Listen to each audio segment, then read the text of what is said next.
Doctors हैं, जितने बड़े हाकिम हिकमत हैं और जितने बड़े जर्राह हैं और जो ज़्यादा ज़्यादा पैसे लेते हैं, हमारा दिमाग क्या कहता है और ये बहुत अच्छे पैसे लेता है, ज़्यादा पैसे लेता है तो इसका इलाज बहुत अच्छा होगा, बड़ा पढ़ा लिखा होगा, यहाँ से डॉक्टर डिग्री लिए या वहाँ से डिग्री लिए या पुश्तैनी है, ये पुश्तैनी डिग्री पैसा ये क्या है? ये सबसे ज़्यादा आलिम, सबसे बड़ा हाकिम नबी करीम सल्लल्लाहु अलैहि वसल्लम के अलावा इस दुनिया में कोई नहीं आएगा, ना है।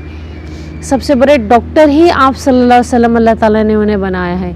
नबी करीम सल्लल्लाहु अलैहि वसल्लम ने फरमाया कि मुझे हज़रत जिब्रील अलैहिस्सलातु वस्सलाम ने फरमाया कि हिजामा से बढ़कर फ़ायदेमंद इलाज और कोई इलाज नहीं है।